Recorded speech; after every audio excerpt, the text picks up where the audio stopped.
Right now, sitting in your pocket or your wallet, you have less money than you think you do. Not because someone stole it, not because you overspent. You did nothing wrong. The money simply disappeared, quietly, legally. And it has been happening to you every single day of your life. It has a name. Most people have heard it, but almost nobody truly understands what it actually does to them. It is called inflation, and it is the most sophisticated, invisible, and relentless tax ever invented. Here is what nobody tells you about inflation. It is not just a number on a government report. It is not just the reason your grocery bill went up. Inflation is a slow, continuous drain on every dollar you have ever saved, every raise you have ever celebrated, and every financial plan you have ever made. And the terrifying part is that it works hardest on the people who are trying to do everything right. Think about this. 10 years ago, you could walk into a fast food restaurant and buy a meal for $6. Today, that same meal costs nearly $11. The meal did not change. The ingredients did not become rarer. What changed is the value of the money in your hand. The dollar in your pocket today buys roughly half of what a dollar bought in the early 2000s. That gap, that silent shrinkage, is inflation at work. But to truly understand what is being taken from you, you need to go back further than your lifetime. You need to understand where this system came from and why it was built this way. For most of recorded human history, money was tied to something real. Gold, silver, copper. A coin had value because it was made of something valuable.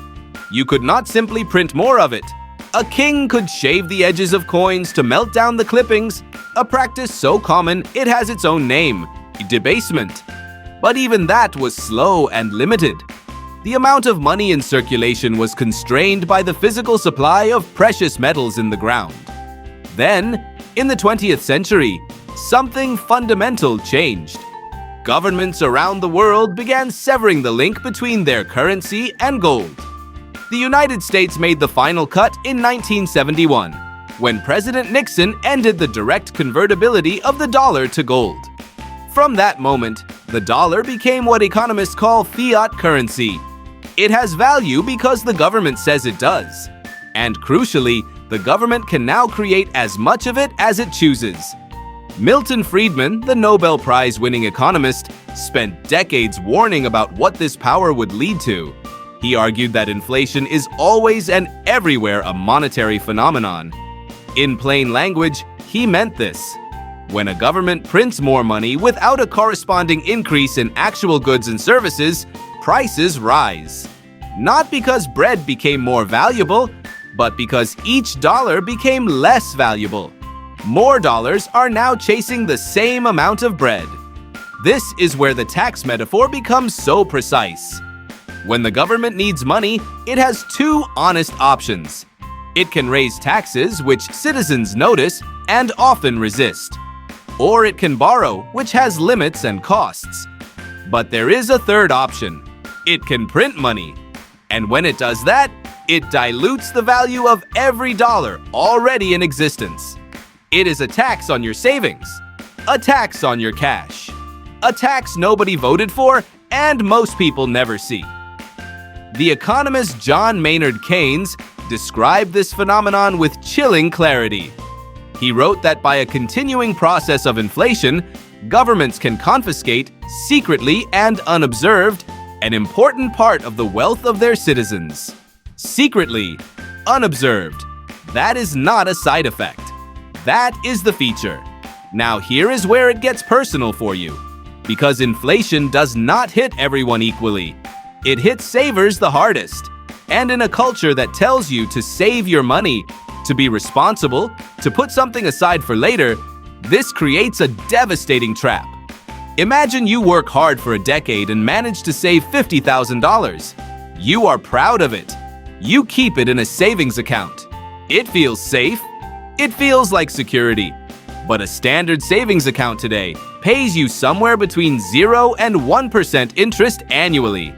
Inflation, historically, runs between 2 and 4% per year. sometimes much higher. That means every single year, your $50,000 loses purchasing power. Not on paper, in reality, in what it can actually buy. After 10 years of that, your $50,000 still says $50,000 on the statement, but it can only buy what roughly $34,000 could have bought when you started. $16,000 has been silently extracted from you. You did everything right. You saved, you were patient, and the invisible tax took more than 30% of your real wealth. This is what the economist Jeremy Siegel documented in his landmark study of asset returns over 2 centuries. He found that cash, simply held as cash, is one of the worst possible long-term stores of value precisely because of inflation. The only assets that have historically beaten inflation over long periods are things that produce something. Businesses, real estate, productive farmland, not money sitting still. And this brings us to the counterintuitive truth that changes everything about how you should think about your finances. The people who benefit from inflation are not the savers. They are the borrowers. If you borrow $100,000 today and pay it back over 30 years, you are paying it back in dollars that are worth less each year. The bank lent you money with today's purchasing power, and you are returning it with tomorrow's weaker purchasing power. This is why homeowners who took out 30-year mortgages in the 1970s came out extraordinarily well. Inflation eroded the real cost of their debt, while their home, a real asset, kept pace with or outpaced rising prices. This is also why governments, the world's largest borrowers, have a structural incentive to allow mild inflation to persist. It slowly deflates the real burden of their debts. They borrowed in old dollars. They repay in new, cheaper ones. The game is not rigged against everyone. It is specifically rigged against the person who does nothing, against the person who saves in cash and waits, against the person who thinks that having money in the bank means their wealth is protected. Now let us come back to your life right now. You have probably received raises at work, maybe every year, maybe every few years, and each raise felt like progress. But here is a question worth sitting with. Did your raise beat inflation? Because if your salary went up 3% and inflation ran at 4%, you did not get a raise. You got a pay cut, a quiet one that never appeared on any document, one that nobody announced, but a cut nonetheless. This is the hidden mathematics of everyday financial life that most people never learn to calculate. Robert Shiller, the Nobel Prize-winning economist at Yale, has spent much of his career studying how human psychology interacts with economic reality.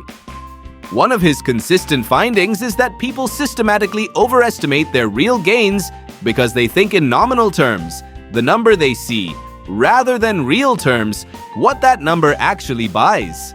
You feel richer when your salary goes from $50,000 to $55,000, even if everything you buy now costs 10% more than it did, making your real purchasing power lower than before. Your brain is not built to feel the slow drip of inflation. It is built to react to sudden losses and celebrate visible gains. Inflation exploits exactly that. It works in the background, over years and decades, in percentages small enough to ignore day by day, but devastating enough to reshape your entire financial life over time. So what does this mean for the choices in front of you? It means that holding large amounts of cash for long periods of time is not a conservative strategy. It is a guaranteed loss in real terms. It means that when you evaluate a savings account, a job offer, or a retirement plan, the only number that matters is the real return. The return after inflation is subtracted.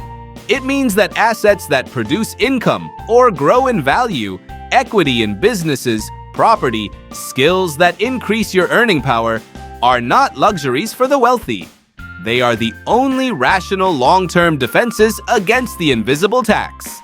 It means that the question is not whether inflation will take something from you. It already is. Every day. The question is only whether you position yourself to be on the right side of it. You started today thinking you had a certain amount of money. You still have that number. But now you know what that number is quietly losing every year while you sleep. The invisible tax never stops collecting. The only question it leaves you with is this: are you going to keep paying it, or are you going to finally learn how to make it work for you instead?